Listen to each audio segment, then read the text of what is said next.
हाँ तो दोस्तों, कैसे हो? क्या आपने कभी सोचा है, अगर दुनिया का सबसे बड़ा स्टॉक मार्केट इंडिया बन जाए तो क्या होगा? एक तरफ है अमेरिका, जो दशकों से ग्लोबल स्टॉक मार्केट का बादशाह रहा है, और दूसरी तरफ है इंडिया, जो तेजी से दुनिया की सबसे बड़ी इकोनॉमिक्स में शामिल हो रहा है। तो सवाल यह नहीं है कौन मार्केट कितना बड़ा है, बल्कि सवाल यह है आपका पैसा किसमें ज्यादा सुरक्षित रहता है और किसमें ज्यादा बढ़ेगा। तो आज की इस वीडियो में हम इसी सवाल का जवाब ढूंढेंगे, नंबर से, डाटा से और पूरे कंपैरिजन के साथ। तो वीडियो के इन तक जरूर देखिएगा, क्योंकि लास्ट में मैं आपको एक ऐसा इंटरेस्टिंग पॉइंट बताने वाला हूं जो शायद आपको पता ना हो। तो चलिए शुरू करते हैं। लेकिन उससे पहले, अगर आप इस चैनल पर नए हैं तो चैनल को सब्सक्राइब जरूर करें। तो आज की इस वीडियो में हम इन चार बड़े सवालों का जवाब ढूंढेंगे। क्या है भाई सवाल? पहला है, दोनों बाजार में अंतर क्या है? इंडिया और यूएसए मार्केट में डिफरेंस को देखेंगे। और दूसरा है, कहाँ ज्यादा रिटर्न मिल सकता है? दोनों मार्केट में कहाँ ज्यादा रिटर्न मिल सकता है? और तीसरा पॉइंट, कहाँ ज्यादा रिस्क है? कहाँ ज्यादा रिस्क है, इंडिया मार्केट में या यूएसए मार्केट में कहाँ ज्यादा रिस्क है? और चौथा पॉइंट, एक भारतीय निवेशक को क्या करना चाहिए? और चौथा पॉइंट सबसे जरूरी है, एक भारतीय इन्वेस्टर को सबसे पहले क्या करना चाहिए? इन सारे सवालों का जवाब एक एक करके हम जानेंगे। तो चलिए शुरू करते हैं इंडिया से। तो सबसे पहले जानते हैं इंडियन स्टॉक मार्केट क्या है। देखिए, इंडिया में दो बड़े एक्सचेंज है।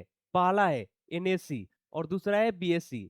एनएससी का मतलब नेशनल स्टॉक एक्सचेंज और बीएससी का मतलब बॉम्बे स्टॉक एक्सचेंज। और ये दो भारत के प्रमुख एक्सचेंज है। इन्हीं एक्सचेंज पर हम शेयर को खरीदते और बेचते हैं, जहां हजारों कंपनियां लिस्टेड है, जैसे रिलायंस हो गया, Tata Motors, Infosys, TCS, ICICI bank जैसी कंपनियों में निवेश की सुविधा है। इन जैसे कंपनियों में एनएससी और बीएससी के थ्रू हम निवेश कर सकते हैं। लेकिन दोस्तों, यहाँ एक दिलचस्प बात है, इंडिया मार्केट इतना तेजी से क्यों बढ़ रहा है? आप इस चार्ट को देखिए। 2020 से लेकर 2026 तक भारत की इकोनॉमिक्स लगातार ऊपर की ओर बढ़ रही है। इसके पीछे चार बड़ी वजह है। वजह क्या है भाई? पहला है बढ़ती युवा आबादी, दूसरा है बढ़ती अर्थव्यवस्था, लगातार जीडीपी में ग्रोथ होना, तीसरा है डिजिटल इंडिया की क्रांति, और चौथा पॉइंट, बढ़ते एसआईपी इन्वेस्टर और मिडिल क्लास। आजकल मिडिल क्लास बहुत ज्यादा एसआईपी कर रहे हैं। अगर आपको भी एसआईपी करना है तो डिस्क्रिप्शन में लिंक है। पूरा एसआईपी को बेसिक से लेकर एडवांस लेवल तक बताए हैं, जाकर देखिए। तो इन्हीं चार पॉइंट की वजह से भारत की इकोनॉमिक्स लगातार ऊपर की ओर बढ़ रही है। अब बात करते हैं दुनिया की सबसे शक्तिशाली बाजार, अमेरिका शेयर बाजार की। देखिए, अमेरिका में भी दो बड़े एक्सचेंज है। पहला है एनवाईएससी यानी न्यूयॉर्क स्टॉक एक्सचेंज, और दूसरा है नास्क्यू। और ये सिर्फ बड़े नहीं है, बल्कि दुनिया के सबसे बड़े बाजार है। देखिए, अमेरिका का शेयर बाजार दुनिया का सबसे बड़ा शेयर बाजार है। अमेरिका का शेयर बाजार दुनिया का सबसे बड़ा शेयर बाजार है, जहां दुनिया की सबसे बड़ी टेक्नोलॉजी कंपनियां लिस्टेड है। जहां दुनिया की सबसे बड़ी टेक्नोलॉजी कंपनियां लिस्टेड है, और इसका कारोबार पूरा दुनिया में फैली हुई है। और इसका कारोबार पूरा दुनिया में फैली हुई है। जैसे आप गूगल यूज करते हो, आईफोन यूज करते हो ना, ये अमेरिका का ही कंपनी है। इसका कारोबार एक देश में नहीं बल्कि पूरी दुनिया में फैली हुई है। इसलिए अमेरिका बाजार को दुनिया के सबसे बड़ी टेक इंडस्ट्री का घर कहा जाता है। आप जानते हैं अमेरिका किन किन सेक्टरों में आगे है? तो देखिए, अमेरिका जिन सेक्टर में आगे है वो है, पहला आर्टिफिशियल इंटेलिजेंस यानी एआई, दूसरा है क्लाउड कंप्यूटिंग, तीसरा है सेमीकंडक्टर, और चौथा पॉइंट है टेक्नोलॉजी और इनोवेशन। यानी सीधी शब्द में बात कहें तो फ्यूचर की टेक्नोलॉजी अभी अमेरिका के हाथों में है। अगला पॉइंट है मार्केट साइज। अब यहीं से असली कंपैरिजन शुरू होता है। देखिए, आप इस चार्ट को देखिए। इंडिया का टोटल मार्केट कैप लगभग $5 ट्रिलियन है, और अमेरिका का टोटल मार्केट कैप $60 ट्रिलियन है। यानी अमेरिका का बाजार भारत से लगभग 12 गुना बड़ा है। लेकिन दोस्तों, यहाँ एक बात याद रखिएगा, साइज बड़ा होने का मतलब यह बिल्कुल नहीं है कि आपको रिटर्न हमेशा बेहतर देगा। बड़ी अर्थव्यवस्था का मतलब होता है स्थिरता। लेकिन तेज ग्रोथ के लिए अक्सर छोटी और उभरती हुई नई कंपनियां आगे निकल जाती है। अब बात करते हैं ग्रोथ की तुलना, कौन सा देश कितना तेजी से बढ़ रहा है? तो आप भारत की तरफ देखिए। तेजी से बढ़ती हुई अर्थव्यवस्था, युवा आबादी, लगातार नई कंपनियां की एंट्री। और अमेरिका की तरफ देखिए, पहले से विकसित बाजार, धीमी लेकिन स्थिर ग्रोथ। अमेरिका पहले से विकसित कर चुकी है। लेकिन दोस्तों, यहाँ पर विनर होता है अपना भारत। अब आप सोच रहे होंगे क्यों भाई?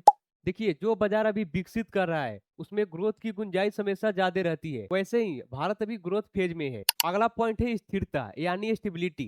तो स्टेबिलिटी के मामले में यहाँ बाजी पलट जाती है। यहाँ विनर होता है अमेरिका। देखिए, अमेरिका में कम उतार चढ़ाव होता है, लंबे समय तक मजबूत प्रदर्शन। अमेरिका मार्केट में उतार चढ़ाव कम होता है और लंबे समय तक अच्छे रिटर्न देता है। लेकिन भारत में ज्यादा उतार चढ़ाव रहता है, लेकिन ग्रोथ की संभावना ज्यादा रहती है।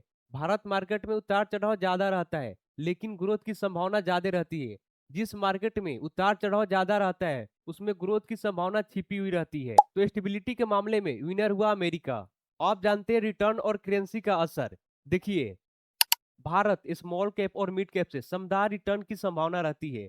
वे कंपनियां जो अभी छोटी हैं लेकिन फ्यूचर में बड़ी हो सकती है। और अमेरिका लार्ज कैप कंपनियों से लगातार अच्छे रिटर्न देते हैं। अमेरिका लार्ज कैप कंपनियों से लगातार रिटर्न अच्छे देते हैं, और भारत मिड कैप और स्मॉल कैप से अच्छे रिटर्न की संभावना रहती है। लेकिन दोस्तों, अगर आप भारत से अमेरिका में निवेश करते हैं तो यहाँ एक फैक्टर आता है, डॉलर का अवसर। अगर डॉलर मजबूत हुआ तो अमेरिका इन्वेस्टर को अतिरिक्त फायदा मिलता है, लेकिन अगर डॉलर कमजोर हुआ तो रिटर्न भी घट सकती है। यानी दोनों बाजार में अवसर है, बस समझदारी के साथ चुनना जरूरी है। आप जानते हैं फ्यूचर में कौन सा देश आगे निकल सकता है और किन किन सेक्टर में आगे निकल सकता है। तो देखिए, भारत का मजबूत अवसर मैन्युफैक्चरिंग, डिजिटल इकोनॉमिक्स, इंफ्रास्ट्रक्चर और डिफेंस और रिन्यूएबल एनर्जी। भारत की इन सेक्टरों में ग्रोथ की संभावना फ्यूचर में हो सकती है। और अमेरिका का पहले से दबदबा है एआई पर, क्लाउड कंप्यूटिंग, सेमीकंडक्टर टेक्नोलॉजी। यानी दोनों बाजार में अपने अपने बड़े अवसर है। भारत इकोनॉमिक्स बनाने में आगे है और अमेरिका फ्यूचर की टेक्नोलॉजी। तो दोस्तों, सवाल यह नहीं है कि आपको इन दोनों में से किसको चूज करना है, बल्कि सवाल यह है आप दोनों का फायदा कैसे उठा सकते हैं। यही अगला पॉइंट में समझते हैं। तो आप बताएं, सबसे बड़ा सवाल एक भारतीय इन्वेस्टर को सबसे पहले क्या करना चाहिए। देखिए, सीधी बात, आप केवल एक बाजार पर डिपेंड नहीं रहिए, आप एक संतुलन पोर्टफोलियो बनाइए। जैसे जैसे एग्जाम्पल के लिए समझिए, अपने टोटल कैपिटल का हिस्सा 70% इंडिया मार्केट में निवेश कीजिए और 30% यूएसए मार्केट में निवेश कीजिए। इससे क्या होगा, इससे आप दोनों मार्केट का फायदा उठा सकते हैं। इसी को बोला जाता है डिवर्सिफिकेशन का फायदा। भारत की तेज ग्रोथ का फायदा मिलता है, अमेरिका की ग्लोबल कंपनियों का फायदा मिलता है। यानी आप सिर्फ भारत की ग्रोथ का हिस्सा नहीं बनते, बल्कि दुनिया की सबसे बड़ी टेक्नोलॉजी कंपनियां का हिस्सेदारी बनते हैं। इसी को बोला जाता है समझदारी। तो चलिए अब इन पूरे बात को सिर्फ 3 पॉइंट में समझते हैं। देखिए, तेजी से बढ़ती हुई अर्थव्यवस्था में निवेश करना चाहते हैं तो भारत आपके लिए अच्छा विकल्प है। अगर आप तेजी से बढ़ती हुई अर्थव्यवस्था में निवेश करना चाहते हैं तो भारत आपके लिए अच्छा विकल्प है।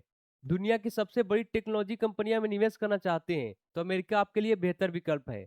अगर आप दुनिया के सबसे बड़ी टेक कंपनियां में निवेश करना चाहते हैं तो अमेरिका आपके लिए अच्छा विकल्प है।